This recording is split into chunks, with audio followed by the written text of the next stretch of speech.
Direto da redação. Uma crise muito grande que foi deflagrada ontem com um vídeo gravado pela ex-primeira-dama Michele Bolsonaro, isso no âmbito do PL, com relação ao Flávio Bolsonaro. Ela é presidente, a Michele é presidente do PL Mulher, ela disse que inaugurou vários núcleos pelo Brasil, e ela muito revoltada porque ela considerou um desrespeito, uma relação desrespeitosa do Flávio Bolsonaro em relação a ela, que estaria desrespeitando ela, não estaria respeitando ela como presidente do PL Mulher, foi desrespeitoso em outras situações, e ela ontem resolveu gravar esse vídeo e explanou isso na rede social. O Flávio Bolsonaro imediatamente reagiu, ironicamente, inicialmente, mas depois eu acho que alguém advertiu, admoestou, falou, cara, tu tá louco, tá vendo a merda que tu tá fazendo? E ele voltou com um pedido de desculpas, tentou desfazer a cagada. Mas ali é uma crise interna no PL, uma crise familiar no PL, E porque não é de hoje. Porque a Michele ela é madrasta do Flávio Bolsonaro, ela é casada com Jair Bolsonaro. E ali ela denunciou, não foi apenas o Flávio, ela denunciou os três, ela denunciou Eduardo, Flávio, Carlos Bolsonaro, que segundo ela estavam assim atuando de forma coordenada contra ela.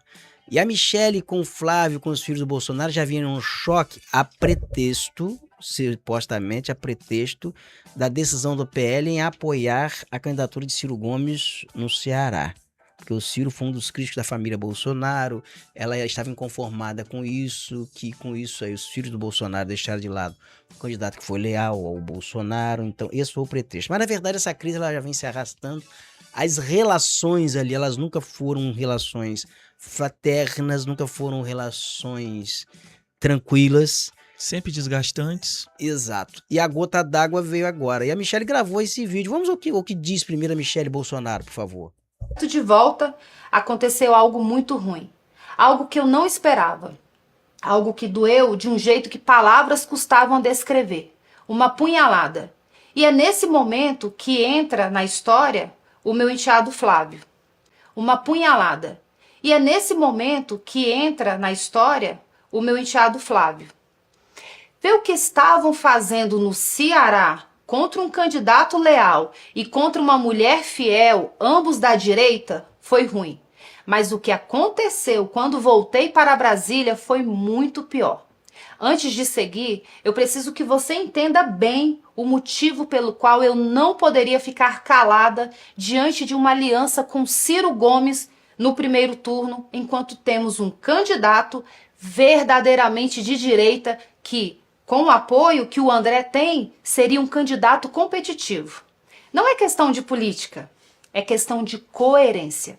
Ciro Gomes foi o principal responsável pelo processo que levou à inelegibilidade do meu marido. Durante a pandemia, numa live com outros esquerdistas, ele incentivou e conclamou as pessoas a chamarem o meu marido de genocida e pediu que repetissem isso o tempo todo.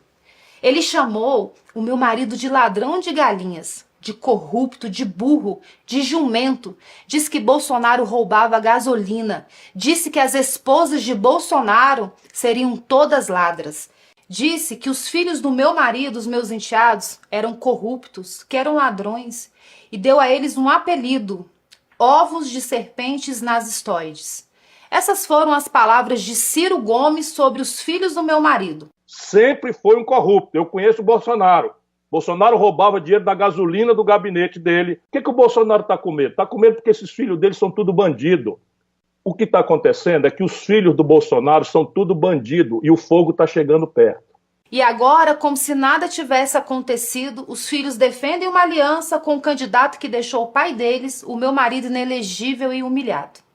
Tem mais. Durante a pandemia, ele insinuou que pastores e padres que prestassem assistência religiosa às pessoas deveriam ser presos. E quando vieram as arbitrariedades, as prisões, as condenações injustas do 8 de janeiro, incluindo a do meu marido, o Ciro Gomes se alegrou. É para se unir a esse homem que o PL do Ceará está abandonando um candidato legítimo da direita?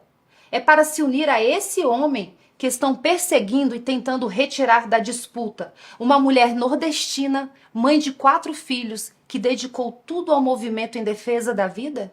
Já que a aliança com o Ciro é tão boa, por que o André não disponibiliza a vaga do seu próprio pai? Estranho, né? Por que só a mulher tem que ceder? Não dá para aceitar. E foi exatamente isso que me assustou quando cheguei a Brasília. Vi as postagens do Flávio contra mim nas redes sociais. Palavras duras, tom agressivo, defendendo André Fernandes. E, em consequência, apoiando a aliança com o homem que chamou a ele, a mãe e a seus irmãos de corruptos e de ovos de serpentes nas estoides. E não foi só ele. Os irmãos vieram juntos, de forma coordenada, com textos bem parecidos uns com os outros. Pareceu combinado, premeditado.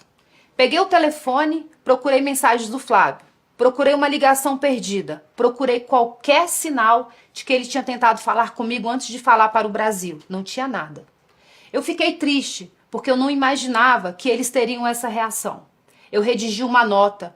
Disse que lamentava se eles se sentiam afrontados, que respeitava a opinião deles. Pedi perdão, mas disse também, e vou repetir aqui, que eu tenho o direito de achar errado uma aliança com quem sempre se declarou inimigo do pai deles.